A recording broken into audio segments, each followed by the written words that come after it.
This is another tapeworm, Taenia saginata. Taenia saginata is commonly called beef tapeworm. It is also called unarmed beef tapeworm. And Taenia saginata differs from Taenia solium in certain characteristics. In Taenia saginata, the scolex has only 4 suckers, rostrum and hooks are absent. That's why it is also called unarmed beef tapeworm. And secondary host for the Taenia saginata is cow, buffalo, cattle, that is. Cattle is the secondary host. Then the Taenia saginata here now, here it is much longer than Taenia solium. Taenia solium is about 4 meters long. Taenia saginata is about 5 to 10 meters long here now. Then Taenia saginata, the larva is called Cysticercus bovis.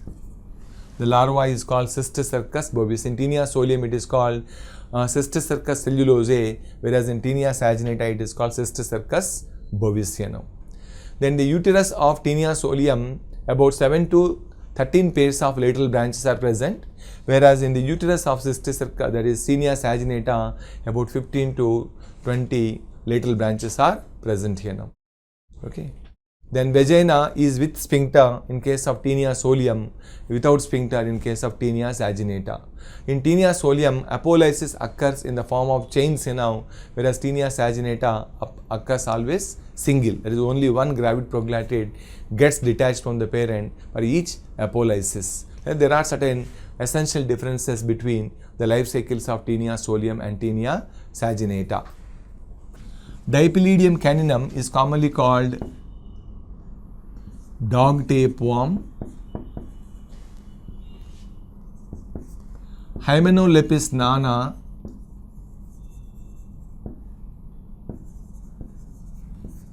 is commonly called dwarf tapeworm. Hymenolopus nana is commonly called dwarf tapeworm. Echinococcus granulosus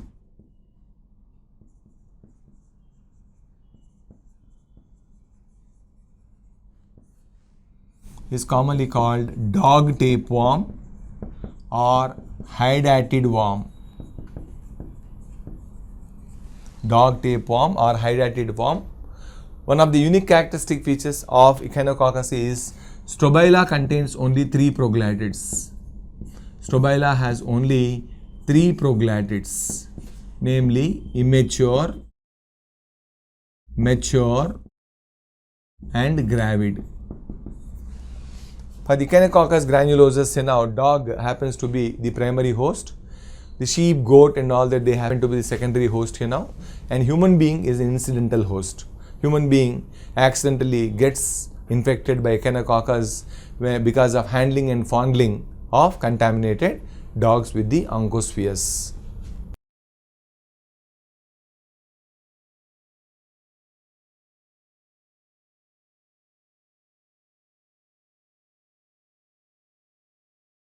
Diphyllobothrium lateum, or it is also called Dibotriocephalus.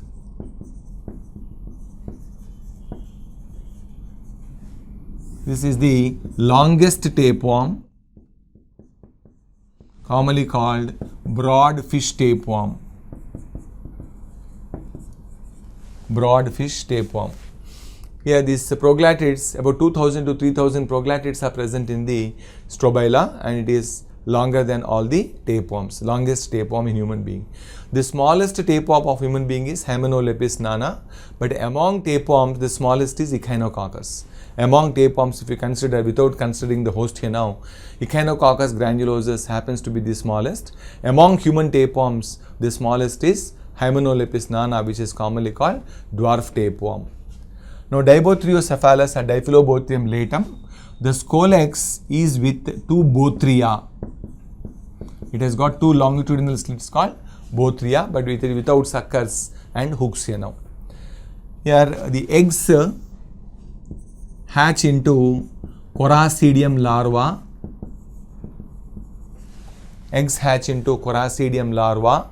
The Coracidium larva enters into Cyclops. Inside the Cyclops, it transforms into Procercoid larva.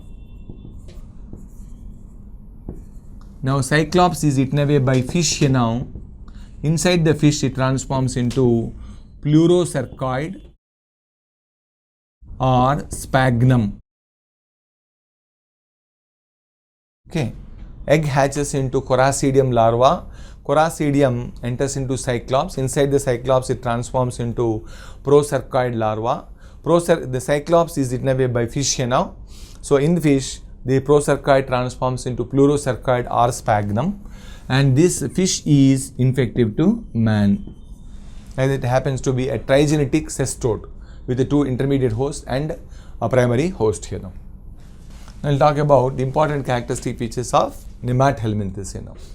Nemathelminthes are nematoda. The term was coined by Guggenberg.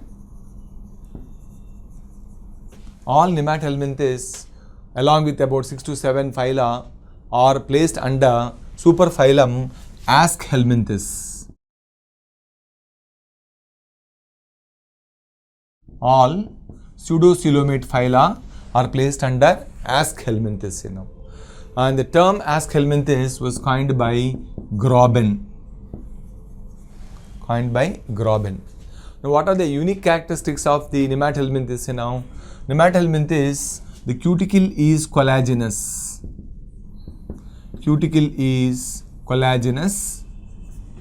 And it undergoes molting. All the Nemathelminthes, they undergo preferably 4 molts, 4 times the shed of the outer cuticle to transform into adult during development here now. Now the Nemathelminthes well developed gut, complete gut is noticed for the first time, because in Platyhelminthes gut is without anus, whereas a complete gut is noticed for the first time in Nemathelminthes. And all Nemathelminthes are pseudocoelomates. With leftover or persistent blastocele here now. Excretion in them takes place by rennet cells and H-shaped excretory organs.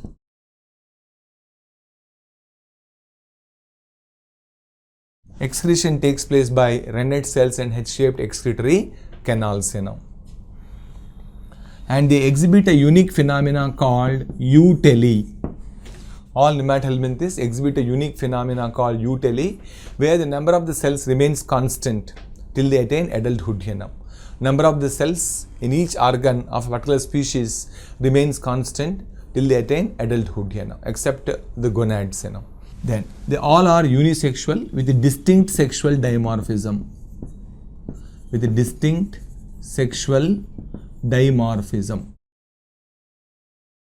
All are unisexual with a distinct sexual dimorphism.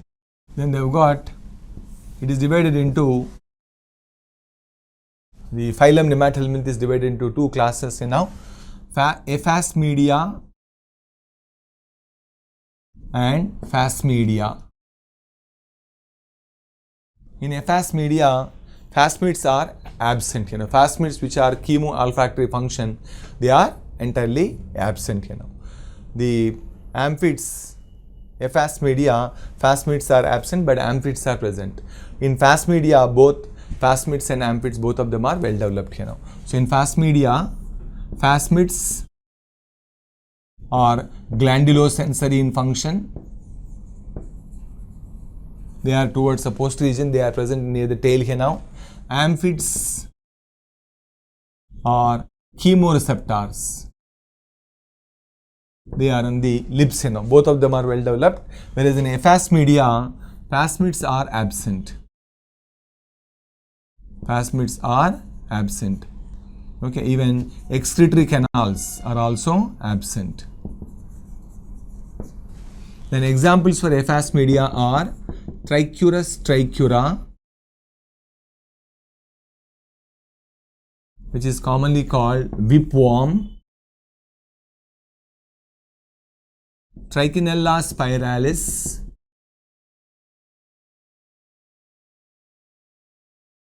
which is commonly called garbage worm. Then you have another example, Anticoma and Inoplus. They are all examples for Aphasmedia. Trichuris trichura, commonly called whipworm. Trichinella spiralis, commonly called garbage worm. Anticoma and Inoplus, all of them belong to Aphasmedia. Then the rest of the nematodes are placed under Phasmedia. Now we shall talk about certain life cycle, important characteristic features of life cycle of certain phasmids. Ascaris lumbricoides happens to be the largest nematode.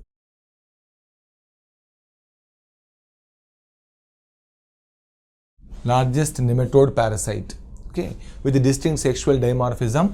Males are short and slender, whereas females are long and stout with a tapered tail. Females are long, stout with a tapered tail. Males are slender and short with a curved tail. Both male and female, towards the anterior end, they've got a mouth here now. Mouth is followed by excretory pore. 2 to 3 millimeters away from the mouth, excretory pore is present. Then in male, in the tail region, they've got an aperture called cloaca. Cloaca encloses a pair of equal copulatory spicules or pineal spicules. Then in female, at 1/3 distance from the anterior end, vulva or female genital pore is present. Both female towards the posterior end has got anus. It has got anus, Then on the body here now, both male and female have epidermal cards like this. Certain streaks are present on the body. These streaks are called epidermal lines. Epidermal streaks. These epidermal streaks or epidermal lines are formed due to thickening of epidermis at certain places. Now, Ascaris lives in the small intestine of man and it is a monogenetic parasite. It is a monogenetic parasite, and it is without gubernaculum. The cloaca is without gubernaculum.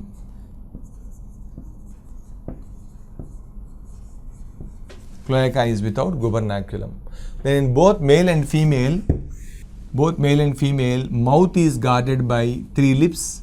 There is a mid-dorsal lip and there are 2 ventrolateral lips.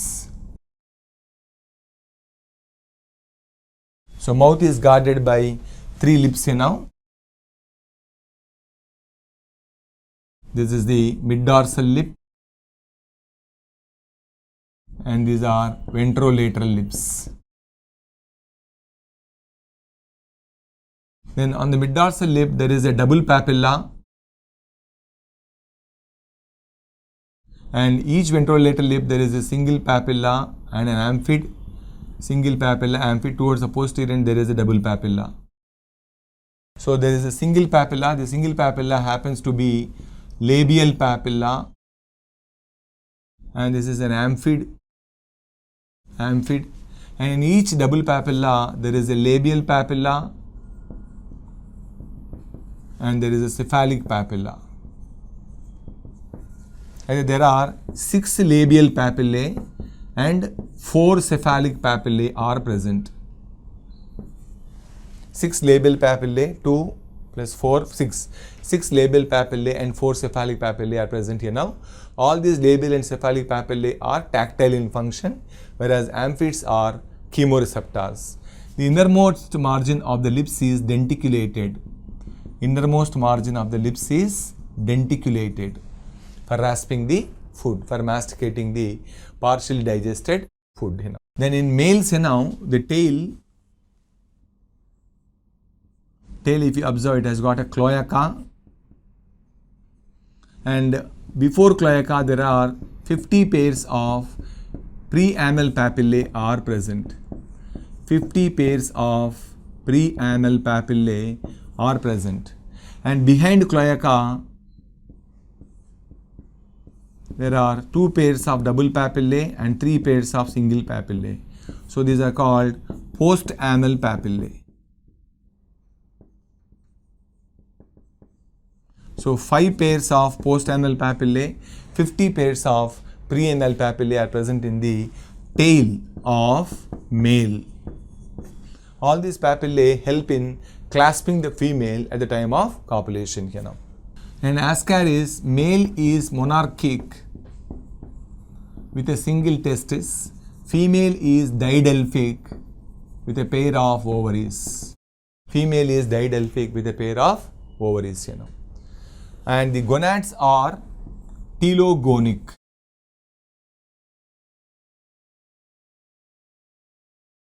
Unlike other vertebrates where the gonads are hologonic, whereas in Ascaris, gonads are telogonic, where only the tip gives rise to gametes, attains maturity and gives rise to gametes. The sperms are amoeboid. Sperms are amoeboid. The zygote undergoes spiral determinate unequal holoblastic cleavage, and the zygote is surrounded by innermost lipoidal layer, and there is a thick middle chitinous layer and outermost mammillated layer. So this outermost mammillated layer, mammillated proteinous layer, there is a middle chitinous layer and innermost lipoidal layer.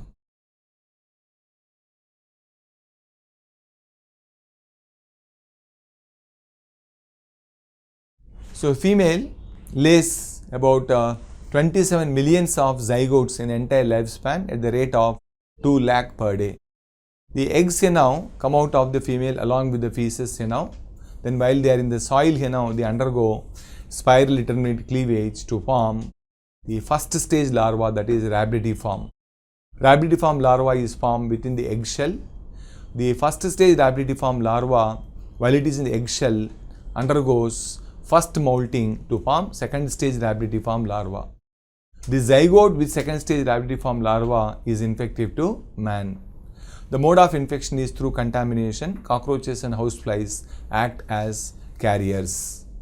The zygote with second stage rhabditiform larva, upon entering the intestine, undergoes excistation to liberate the naked second stage rhabditiform larva.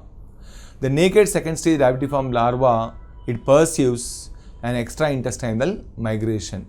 It penetrates to the intestinal wall to reach hepatic portal veins. Through hepatic portal veins, it reaches liver, and from liver, through hepatic veins and postcaval vein, it reaches heart. From heart, it enters lungs through pulmonary artery. It ruptures the pulmonary capillaries and enters alveoli. While it is in the alveoli, it undergoes second and third molt to form the fourth stage larva. Second stage larva in the alveoli undergoes second molting to form third stage. The third stage undergoes third molt to form fourth stage larva.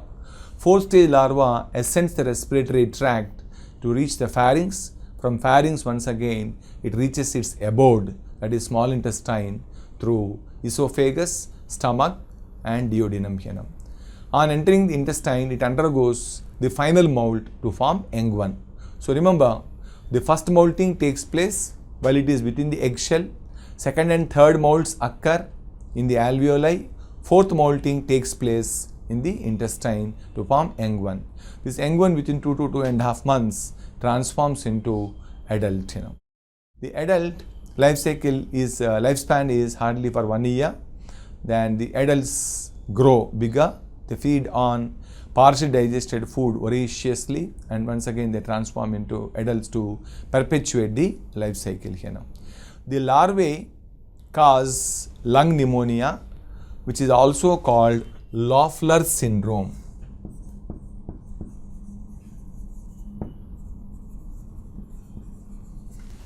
The pneumonia caused by the larvae, rhabditiform larvae of Ascaris, called Loeffler syndrome.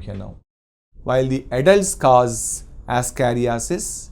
Ascariasis is mostly because of certain toxins released by the adult called ascarin and ascarase. Ascariasis is characterized by various gastrointestinal disorders. Chenopodium oil happens to be the most effective drug, acts as a deworming drug against Ascaris and all the other intestinal helminthic worms. Life cycle of filarial worm, that is Wuchereria bancrofti. It belongs to class Nematoda, then the order or the family Filaroideae.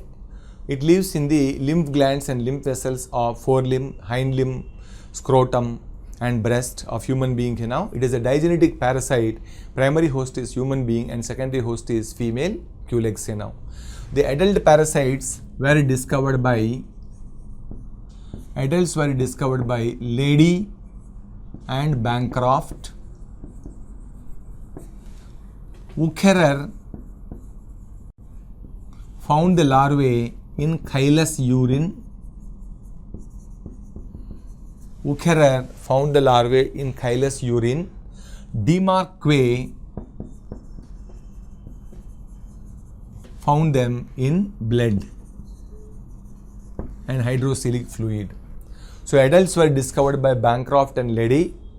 The larvae were noticed in chylous urine by Wucherer. The larvae in blood and hydrocealic fluid were noticed by Demarque. It is an intercellular parasite with primary host human being and secondary host culex. It also exhibits sexual dimorphism where males are short and females are long. Males have a curved tail, females have a tapered tail. But unlike Ascaris, Wuchereria has got a pair of unequal copulatory spicules. In Ascaris, copulatory spicules are equal, whereas Wuchereria, copulatory spicules are unequal. And in Wuchereria, the preanal, postanal papillae are absent. In Wuchereria, mouth is without lips. Ascaris, as you learnt a while ago, mouth is guarded by 3 lips, whereas in Wuchereria, mouth is without lips. Then Wuchereria, male, like Ascaris, is without gubernaculum. Unlike Ascaris, where the female is oviparous, in Wuchereria, female is ovoviviparous. The ovoviviparous female gives birth to young ones called microfilaria. These microfilaria embryos are covered by loosely arranged sheath called cuticula or hyaline sheath, and they exhibit several prospective structures within their cytoplasm. Like they have got a syncytial cytoplasm, then 4 germ cells are present, then it has got cephalic space, the anterior cephalic space, a nerve net, rennet cells. There are several prospective structures are present in the syncytial cytoplasm of microfilaria. The microfilaria, while it is in the blood vessels of man, it exhibits a unique phenomena called nocturnal periodicity to coincide with the nocturnal feeding habits of the mosquito. However, the nocturnal periodicity was contradicted by Thurston and Hawking. Then this, when the person is bitten by the mosquito, along with the blood, the microfilaria embryos enter into the midgut of the culex mosquito. On entering the midgut, the microfilaria loses its outer sheath to become the naked microfilaria. The naked microfilaria penetrates to the gut wall of the female culex mosquito to reach the thoracic muscles. On entering the thoracic muscles, the microfilaria transforms into the first stage larva, that is sausage-shaped larva. The first stage sausage-shaped larva within the thoracic muscles of the female culex undergoes 2 moltings to form the third stage. The third stage from thoracic muscles reaches the salivary glands of the female culex, waits for an opportunity to enter man. So third stage larva is infective to man. So when a person is bitten by an infested mosquito, the third stage finds its way into the blood vessels of man. From blood vessels, it reaches its abode, that is lymph glands and lymph vessels. Then upon entering the lymph glands and lymph vessels, it undergoes another 2 molts to complete the life cycle. So life cycle, it undergoes 2 molts in the mosquito and the remaining 2 molts in the human being, to complete the life cycle. Then the larvae and adults, both of them cause filariasis or elephantiasis. which is characterized by certain symptoms. The larvae and adults, either in dead condition or living condition, they cause swelling of lymph nodes and lymph glands, which is called lymphedema. Swelling of lymph nodes and lymph glands, which is called lymphedema, and they cause inflammation of lymph glands called lymphadentis.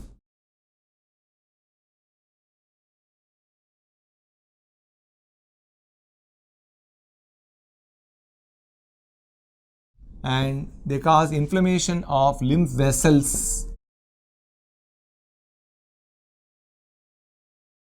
called lymphangitis.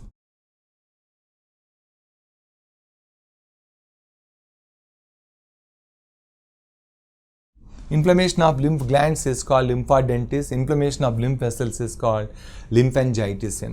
The inflammation leads to the varicosity of the lymph vessels and lymph glands. As a result of the varicosity, they rupture. It is called lympharage. Rupture of lymph vessels to release lymph into the intercellular spaces is called lympharage. When the lymph is released into surrounding tissues, it promotes hypertrophy and hyperplasia. As a result of hypertrophy and hyperplasia, there is inflammation here, which is called there will be release of inflammation, that is, I repeat once again this point here now. Inflammation of lymph vessels is called lymphangitis. As a result of inflammation here now, the lymph glands and the lymph vessels become thin. The thin and fragile lymph vessels and lymph glands they get ruptured, and thereby they discharge lymph into intercellular spaces. Discharge of lymph into intercellular spaces is called lympharage, and the lympharage causes a kind of allergic reaction in the lymph glands which is called occult filariasis. It causes lymph that is released into intercellular spaces causes allergy, or you can call it hypersensitivity. That hypersensitivity caused because of the released lymph into the intercellular spaces is called occult filariasis. So all these symptoms can be put together called filariasis. As a result of occult filariasis and hypertrophy and hyperplasia, the infected organ swells up and becomes voluminous. All put together referred to as filariasis, which can be cured easily by medication, at the same time by surgery. Now, the important characters of Enterobius vermicularis I shall put before you. Enterobius vermicularis is commonly called pinworm or threadworm or seatworm. It is the smallest nematode.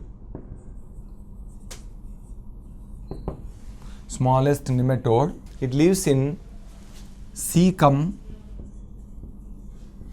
vermiform appendix of large intestine. It is a monogenetic parasite.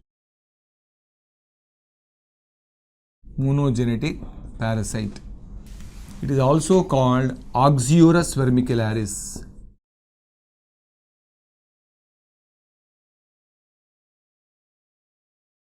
Oxyurus vermicularis. Now males, as you find in other nematodes, males are short and slender with a curved tail, and females are long and stout with a tapered tail. Both male and females at the anterior end are provided with certain lateral expansions which are called cephalic alae. Both male and female, in the tail region, they've got caudal alae. So at the anterior end, there are certain lateral expansions called cephalic alae, and posterior end, the tail is provided with, in male alone, the tail is provided with lateral expansions called caudal alae. And the tail region has got a cloaca. Cloaca is with a single copulatory spicule. So both male and female have cephalic alae at the anterior end, which are also called alar lobes. Male exclusively in the tail region, it has got caudal alae, and the cloaca lodges a single copulatory spicule without gubernaculum. Then the female has got a tapered tail with a caudal spine. Female has got a tapered tail with a caudal spine, and there is a vulva as you find in other nematodes. So here the males are short, slender with a curved tail. Both male and female at the anterior end, they have cephalic alae or alar lobes. Male exclusively towards the posterior end has a pair of caudal alae, which are meant for clasping the female at the time of copulation. The cloaca lodges a single copulatory spicule. Female, the tail is tapered with a caudal spine. Tail is tapered with a caudal spine. Then the female, soon after copulation, lays embryonated eggs here now. Before laying eggs, it goes to the perianal region here now. It lays showers of eggs in the perianal region. While laying eggs, it causes severe itching in the perianal region. As a result, when the children scratch the perianal region here now, eggs stick to their fingers and nails here now. When the children put contaminated fingers in the mouth, they get infected. That's why the method of infection is called auto-infection or digital infection here now. The eggs here now, before they could enter human being, they already contain the second stage tadpole-like larva. The larva, the eggs upon entering the intestine here now, they hatch into the larvae. Third stage larva is released here now. This larva completes another 2 molds to complete the life cycle. That is, before hatching, 2 molds take place within the eggshell here now. After hatching, another 2 molds occur to complete the life cycle. Life cycle is very short here now. Lifespan of the parasite is also very short. It causes diarrhea, dysentery, then bedwetting, teeth grinding, nose pricking, vaginitis in case of women. Okay, all these symptoms are now subside by themselves even without taking any medication also. Okay, but it is the most infectious parasite here now, spreads quickly from one person to another person through contamination here now. Then next you have another nematode parasite, that is Ankylostoma duodenale. This is commonly called hookworm or world hookworm. World hookworm. It lives in small intestine of human being, duodenum and jejunum of human being here now.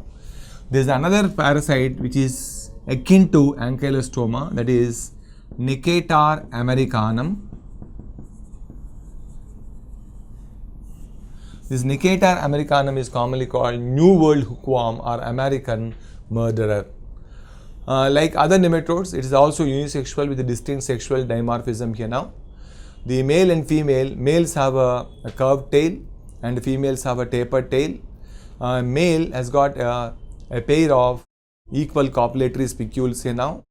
Then both male and female, at the anterior end, mouth opens into buccal capsule. Mouth opens into buccal capsule. In the male, the tail is provided with an umbrella-like expansion called, which is supported by bursal rays, which is called copulatory bursa. Male here now, the tail is provided with an umbrella-like expansion called copulatory bursa. Female does not have any such a modification here now. Then both male and female here now, at the anterior end, they are with mouth here now. Mouth is guarded by, mouth opens into a structure called buccal capsule here now. Okay, it is commonly called hookworm because of slightly curved part of the body here now. Hookworm doesn't mean that it has got hooks here now. It has a slightly curved body, that's why it is referred to as hookworm here now. Then soon after fertilization, female lays eggs here now. These eggs come out along with the fecal matter. Eggs hatch into the first stage larva, that is called strongyliform larva. The larva in the soil undergoes 2 molds to form the third stage. While it is in the soil itself, it undergoes 2 molds to form the third stage here now. The third stage larva, filariform larva or strongyliform larva, is infected to man. Human being gets infected when he walks in contaminated areas with bare foot. The third stage larva sticks to the ankle region or the shank part with the help of its esophageal bulb, and with the help of piercing styles, it pierces to the skin to reach the peripheral blood vessels. From peripheral blood vessels, it reaches heart, from heart to once again lungs, and lungs to the intestine. Then upon entering the intestine, the larva undergoes 2 molts to complete the life cycle. So 2 molts occur while the larvae are in the soil, and 1 molting takes place in the lungs, and the 4th molting takes place in the intestine. 1 molting takes place in the lungs and 4th molting takes place in the intestine to complete the life cycle. Then the larvae, while penetrating through skin, they cause ground itch. The third stage larvae, while penetrating through skin, they cause ground itch. Then while migrating to the peripheral blood vessels, they cause creeping eruptions. While migrating to peripheral blood vessels, they cause creeping eruptions. Then in intestine, they cause anemia. While they are in intestine, they feed on the blood and thereby they cause anemia. So ground itch, creeping eruptions and anemia are the characteristic symptoms of ankylostomiasis caused by Ankylostoma duodenale, which is commonly called old world hookworm, of human being. Dracunculus medinensis is another parasite. It is the longest nematode.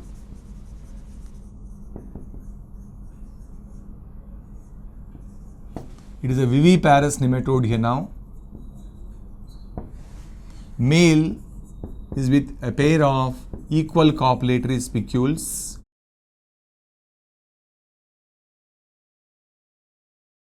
And with gubernaculum.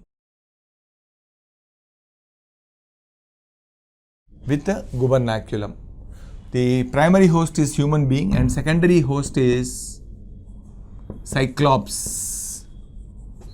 Cyclops is a secondary host here now. It lives in subcutaneous tissue of ankle and the shank region or ankle region, and thereby it causes infection called urticaria. It causes skin infection called urticaria and blister formation in the ankle region, which goes on oozing out the embryos. And it is the longest nematode, commonly called guinea worm or fire serpent worm. Guinea worm or fire serpent worm. Loa loa is another nematode parasite. This is commonly called African eyeworm.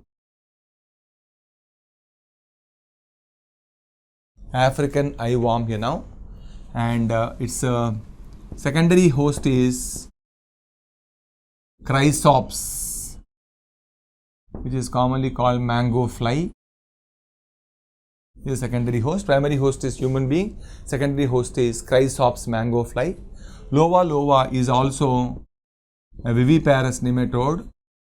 It causes Calabar swellings. It causes Calabar swellings and conjunctivitis. It causes Calabar swellings and conjunctivitis.